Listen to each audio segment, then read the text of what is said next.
Yo, it's your boy GT here from the Gangster Times. Please like, comment, and subscribe to my channel.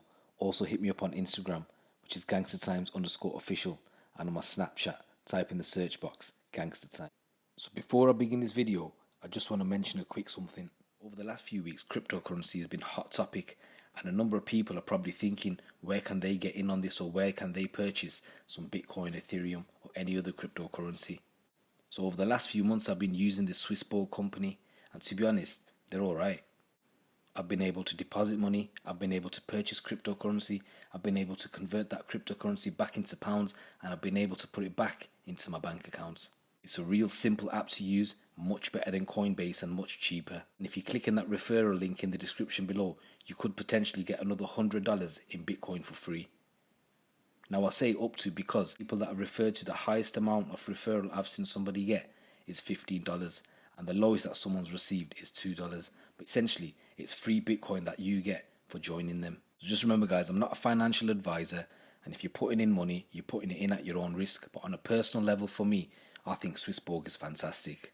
If you are interested in investing in some cryptocurrency, click on the link in the description below, the bit.ly link. If you've got any questions, leave them in the comments below, and I'll try and answer all of them with regards to this.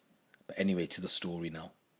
So it's believed that Daniel Kinahan has released a statement to a UK radio station in the aftermath of the controversial BBC documentary about his involvements in boxing. If you haven't seen that BBC documentary, it'll probably be available on iPlayer. I think it's called Boxing and the Mob or something along those lines. So go check it out. But Kinahan has once again denied any part in any criminality past or present, and stated that he has had to start from the bottom to work his way up. So Daniel Kinahan, who has no criminal convictions, pleaded his innocence in a statement that is believed to have been sent to TalkSport, and proudly confirmed that he was still involved in the biggest world title fight between Tyson Fury and Anthony Joshua. So Kinahan described the recent BBC Panorama programme exposing his ties to boxing as being unshamedly sensationalised and devoid of evidence or critical analysis. He also claimed that the hour-long Boxing and the Mob was an example of unfair journalism. He added that BBC Panorama programme is a rehash of unsubstantiated allegations that have been made previously on many occasions. Kinahan also claimed that the BBC refused to publish a statement he had sent to them in advance of the programme being aired. So this is the actual statement that was given to TalkSport, and I'm going to go through it now. So he said, "I have tried my best to ignore the allegations that are constantly made about me.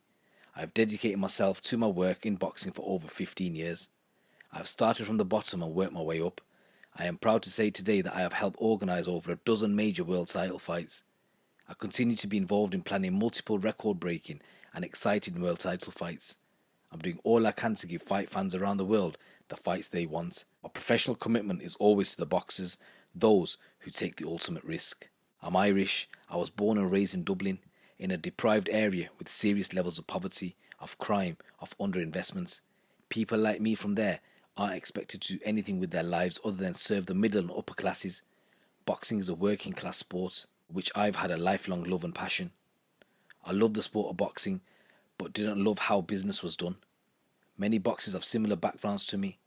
I got into boxing to make sure that boxers get fairly rewarded and not get taken advantage of. The boxers put their lives on the line. It's my mission to ensure that the boxers are financially secure when they finish boxing and healthy too. Let's not forget the money in boxing is put there one way or another by the fans, sponsors and TV companies, not by me or anyone else. They put it there to watch the fighters. The fighters deserve their fair share.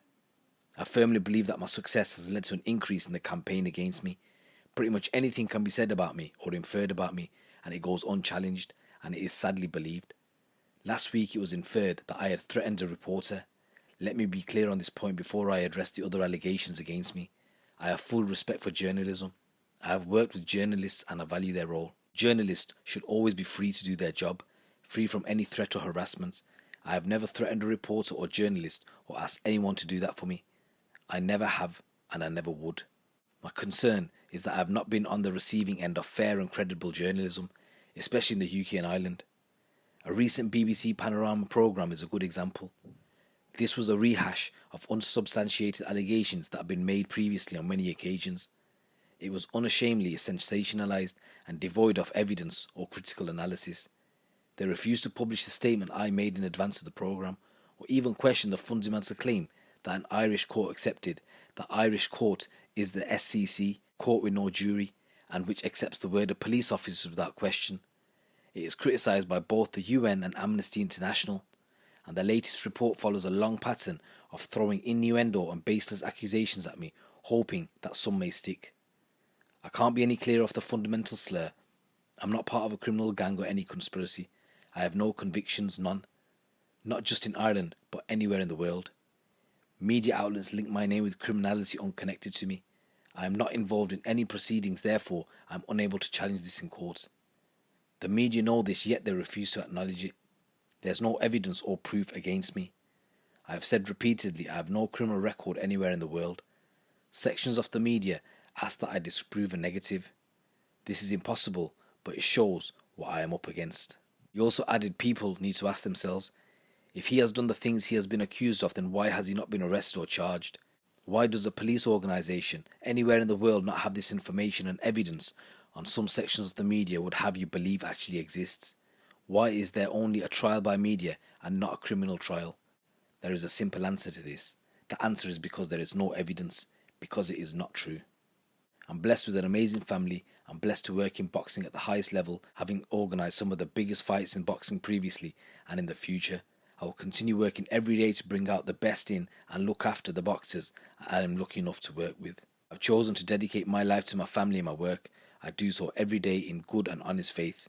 I will continue to always choose love and choose God in my future as I do in present. So guys, what do you think to that statement? So you're probably thinking, what is this about? As I said, to get further context in this, you're going to have to watch that BBC Panorama documentary, Boxing and the Mob. So this is all stemmed from June last year, when it emerged that he had been working as a personal advisor to world heavyweight champion Tyson Fury ahead of the much anticipated mega fight later this year with fellow British champion Anthony Joshua.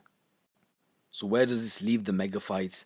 So Eddie Hearn, who actually promotes Joshua, has said that he anticipated no impact on the fight with Fury and insisted that no sponsors or broadcasters had expressed concerns to him since this Panorama programme was aired. And last year the Irish government called on broadcasters to boycott the planned world title fights. And lawyers for MTK Global told Panorama that while Mr. Kinahan provides some personal advice to a number of boxers managed by MTK Global, he had never owned, controlled or been an employee of the company. Guys, any of you who watched that documentary, let me know what you think with regards to this statement. And those that haven't watched the documentary, go check it out. It'll give you a bit more context on what this is all about. And ultimately, let me know what you guys think. It's your boy GT. Keep it locked, keep it real.